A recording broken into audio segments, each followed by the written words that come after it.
welcome to Morgan's Wings. My name's Jude. Today I'm going to share with you my miscarriage. I've heard miscarriages being described as having a heavy period, and that certainly wasn't the case with me. I know no two miscarriages are the same, but I just wanted to share my story with you guys. So in 2019, my husband and I had been married for a month or so before we decided we wanted to have a child of our own. We got pregnant quite fast and we were thrilled. We were so excited. When I was about 5 weeks pregnant, I woke up one morning and had some spotting. It was quite pale. I didn't really have any pain with it. I had a crampy pain, but it was quite high up. I went to the doctors and they said because I was only 5 weeks they wouldn't scan me because nothing much would show up on the scan, so I had to wait a week, and in between I had spotting on and off. So when I was 6 weeks and 1 day, I had an appointment at the early pregnancy assessment unit in Cardiff and was thrilled when they found a heartbeat. I remember sitting in the hospital room crying because I suppose it was a relief that they'd found a heartbeat. It was at that point then we decided to share our news with other people, because we thought if something had gone wrong, it was only my husband and myself that knew about it. So we told our parents and some friends of ours. Everyone was shocked, I suppose, but thrilled. And we got on with things. I was taking pregnancy photos every week and my belly was certainly growing at a rapid rate. And then one morning in December, just before Christmas, the Saturday before Christmas, I passed a huge red bloody clot. I started shaking and crying, and I was in bits. We phoned the out of hours service and they recommended that we contact the ambulance service, which we did. They told us to make our way to hospital, so that's what we did. We got to A&E, and to be fair, we were seen straight away, and we were told they really couldn't do anything for us because it was a weekend, they didn't have scanning facilities, and that there wasn't anyone available on the weekend to scan me. So the lady that we saw booked us in for an appointment with the early pregnancy assessment unit on the Friday after Christmas, and we were just told to go home if things got worse, to go back.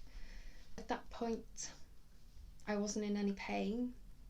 I was bleeding on and off, and apart from that big clot, it was like a heavy period.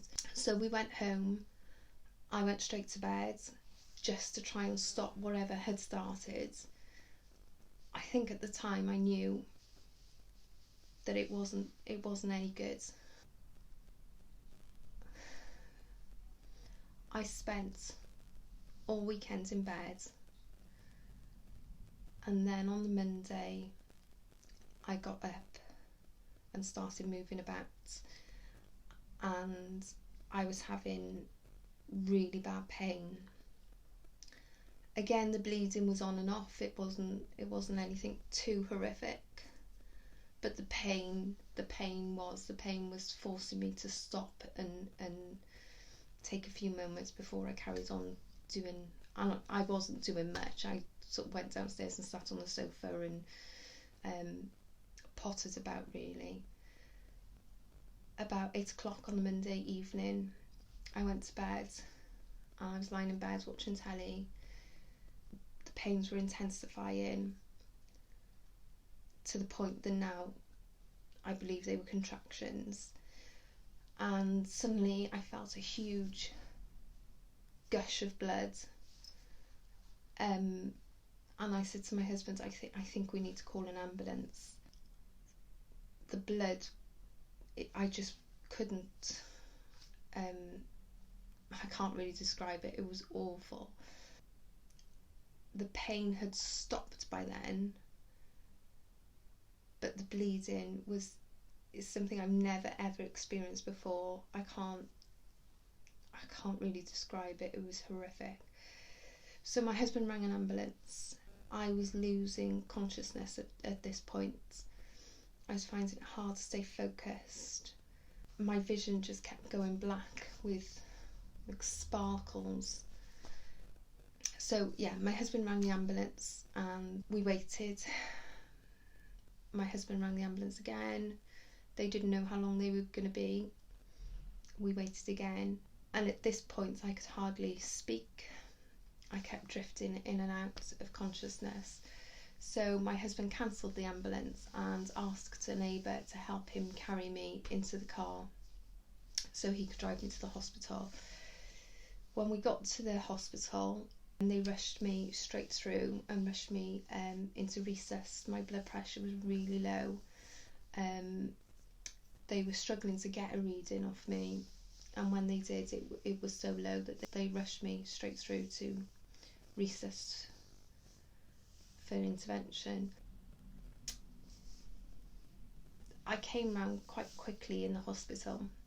My blood pressure was still quite low, although it was coming up as we were there, and the A&E staff were really good. They were sympathetic, but again, they couldn't scan me. They didn't have the scanning facilities there. I had a consultant come and have a look at me, and she said that yes, I'd probably lost the baby, and that I should keep my appointment with the early pregnancy assessment unit on the Friday. She had a look and thought that everything had come away. So we went home on Christmas Eve, in the early hours of Christmas Eve morning, and tried to carry on as much as possible. We've got children from previous marriage, so we had to keep going for them. As much as I would have loved to have just curled up and forgotten about Christmas, we had to keep going for those children.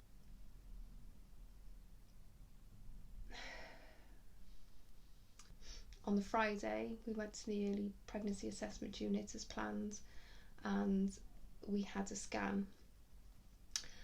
And on the scan, they found out that the baby was still in my cervix, and that the baby had stopped growing a couple of weeks before.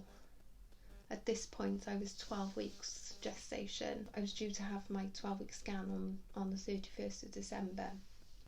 So they put myself and my husband in a separate room, and we were told that somebody would come along and speak to us. They said that as the baby was still in the cervix, I could have a manual extraction where, as it sounds, they would try and manually remove the baby, or I could wait and see what happened. They also said that I could have medical management, where they would give me some tablets to finish the miscarriage, or I could have surgical management. I asked the consultant what the risks of me bleeding, like I had the day before Christmas Eve, and he said the risks were the same with all four of them. That really scared me. The idea of going home and waiting and seeing and having that happen whilst my children were about was unthinkable. That wasn't really an option for me. He said that for the surgical management, they wouldn't be able to guarantee me a time or a date. So again, that would be a go home and we'll let you know.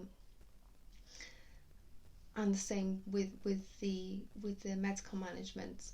It's not a controlled thing. So we decided to go for the manual extraction, thinking they could do it there and then in the hospital. It was in a controlled environment and that we were in safe hands. So that's what we did. We were taken to another room, a procedure room, I suppose. The doctor performed the manual extraction with a speculum, like you have for a smear, and some forceps. I'll never forget the feeling of my waters breaking and splashing onto my feet. I think it was at that point then I just closed my eyes and started thinking about all the different flavours of soup. For some reason that seemed to distract me, take my focus somewhere else. I had started bleeding again quite heavily, and the consultant wanted to keep me in for a while to see how I got on. They handed me a form at that point asking me what I wanted to do with the baby's remains. So the options on there was to incinerate them, which for me was a no-no. Have a communal cremation. We could take the remains away ourselves. There was also an option to think about it for 6 weeks, and I wasn't really in a place to be making decisions, so that's what we decided to do. We decided to think about it for 6 weeks. So I was taken to another room, and when I was there they gave me the tablets to start the medical management. I think they realised quite soon that wasn't working either. I had a fit at one stage, which for me was lovely. I just felt like I'd gone to sleep, but my husband said it was horrific. So they told me that I would have to stay in and that I would have to have the surgical management, but they didn't know when, so they had to wait for various different people to be available to do that. So we spent a sleepless night, both my husband and I. I'm really lucky that he was able to stay with me because I was in a private room. I don't think it's the norm to have people stay with you. But we had nothing. We didn't have a toothbrush, we didn't have wet wipes to clean up. I was covered from my waist down to my toes in blood. They tried to clean me up, but yeah, I was still covered in blood. The next morning they came and told me I was going to go down for surgery in an hour or so. So my husband went home to get me some clean clothes and some essentials whilst I went in for the surgery. I think I was under for about half an hour. It wasn't a very long thing at all, and I woke up and the bleeding had slowed down a lot, and they told me that everything had gone well, and within a few hours I was allowed to go home. So I suppose whilst the hospital fixed me up, they did what they had to do physically. I was left with a huge hole in my heart, and there was no support for that. There were posters around the hospital or around the early pregnancy assessment unit, advertising different charities, but they were all national charities. And in the coming weeks I tried getting in touch with some of those people for counselling. Really, I think we'd been through something quite traumatic. Everyone seems to have huge waiting lists, so I had to look into private counselling, and it's £50 a session, which isn't horrific if it's just a one-off. But if you're having one session a week, you're looking at £200 to £250 a month for something which is incredibly painful to go through. So I've had one session of counselling, and I probably need more, and I was going to have more, and then COVID-19 hit and we're all in lockdown, so that's not going to happen at the moment. So we went back to the hospital to discuss what we were going to be doing with the remains of the baby, and we got in touch with our local crematorium in Cardiff, who do funerals for babies and children under the age of 18 for free.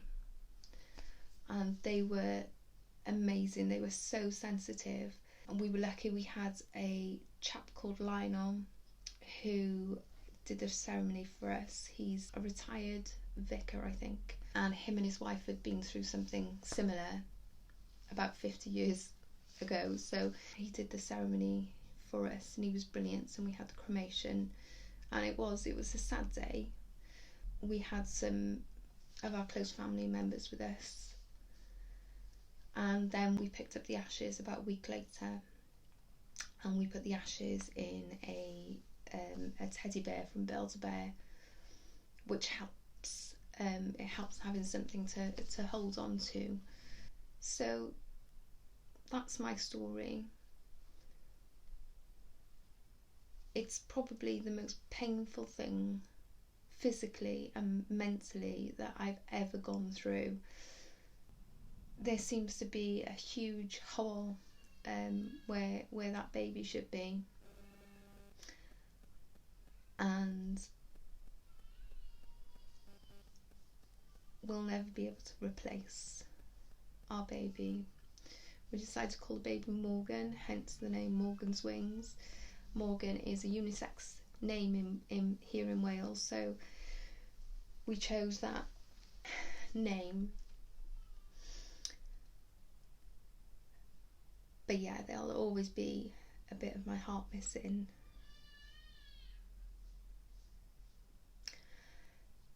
So yes, that's our story. Thank you for listening. We will be uploading more videos, hopefully on a monthly basis to start with. We have a Facebook page, an Instagram page and a Twitter page if you'd like to follow us on there, and we can let you know when there's new videos available. Thank you.